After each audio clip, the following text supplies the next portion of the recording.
Hey, all right, everybody, how's it going? Now, I've just had the bumper back from the paint sprayers. Fantastic job. Colour looks like it's going to match pretty well. But I just got loads and loads of parts to put back on. I've just put the front piece back on, and that took about 10 minutes. So I'm going to be here for a while. It's going to take ages to put everything back on. It took me ages to take everything off.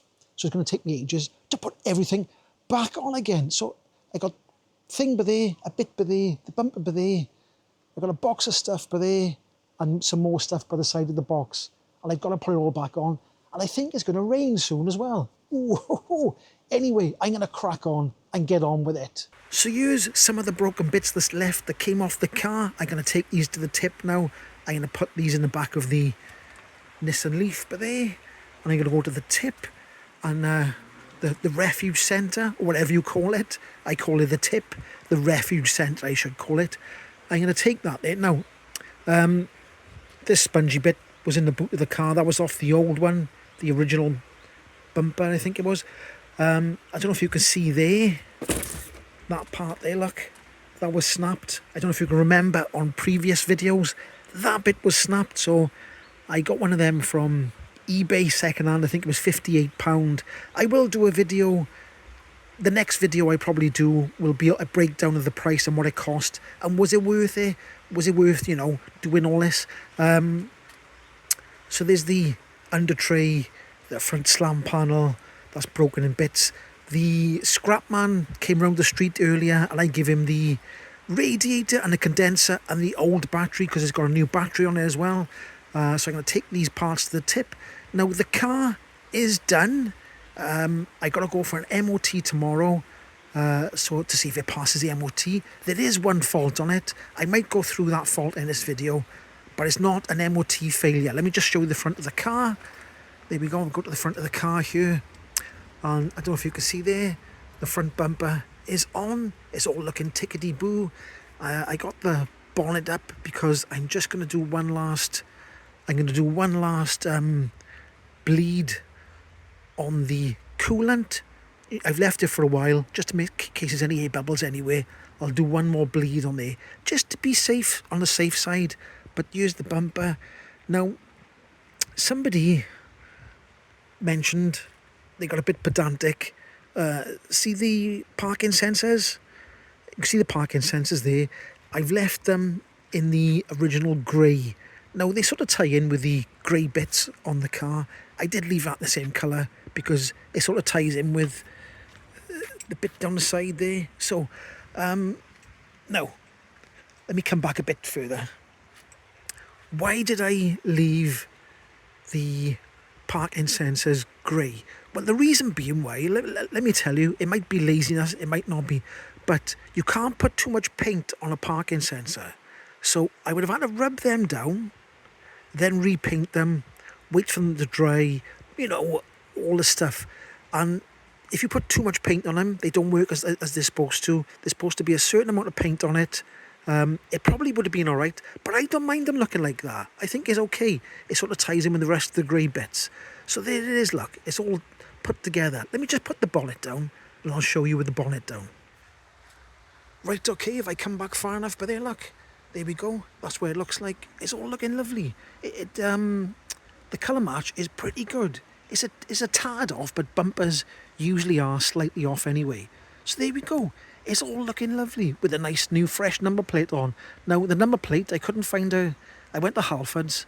I think I'll order one. You can get a green screw thing. I did put sticky pads on the back of that number plate, but the sticky pads fell off because the number plate thing is a bit too smooth, the plastic is, so it fell off. Anyway, it's all looking good, and the MOT is tomorrow, 5 to 3 tomorrow. So the fault I got, this is going through the process now, is 74%. It'll almost be finished now. If you look on the dashboard there, look, check forward collision avoidance assistance, and that also disables smart cruise control. So if you look on here, everything's passed except for the forward FCA forward collision avoidance assistance, and I think that coincides with these three things.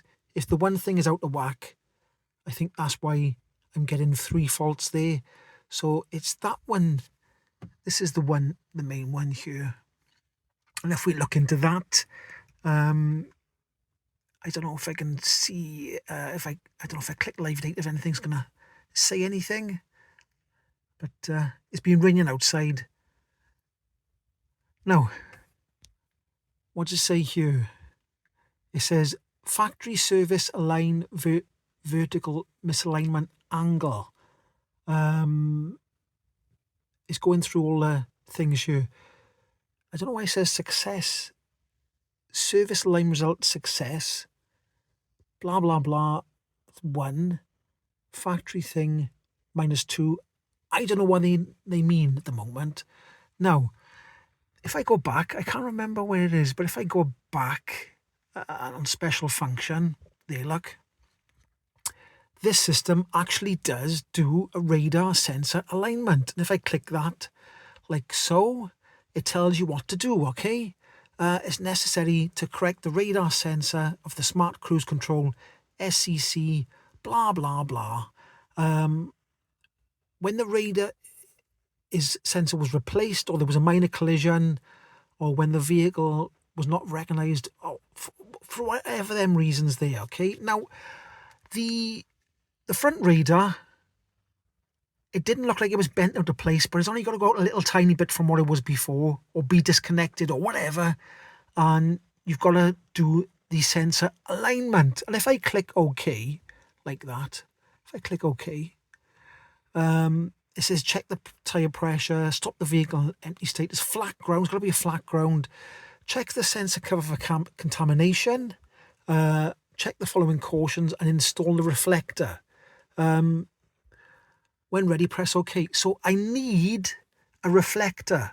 If I want to do this myself, I need a reflector, because when I press OK then for the next one, it'll say enter the distance between the reflector and the radar sensor and press OK to start the alignment. So there's a few things I need to do. I'd rather do it myself, but I might have to end up going to Hyundai.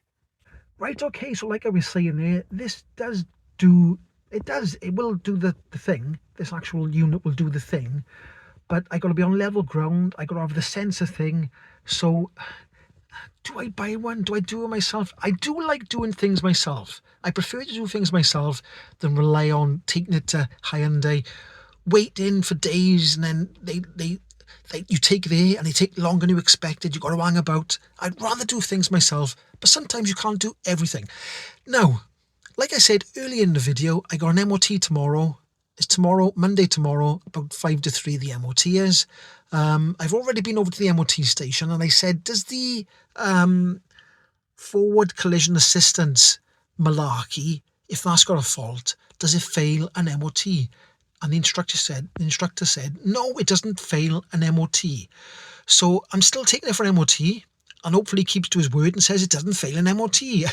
Because I looked on Google, and some people were saying, yes, it fails an MOT, and some people were saying, no, it doesn't.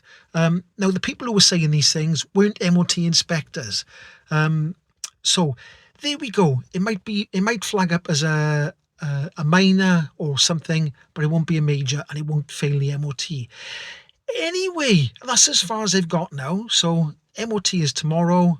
It should pass. I can't see it being anything wrong with it.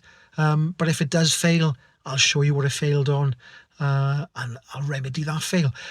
So anyway, if you did like this video, now the car's all back together, give it a like, subscribe, and I'll catch you in the next one. Ahoy!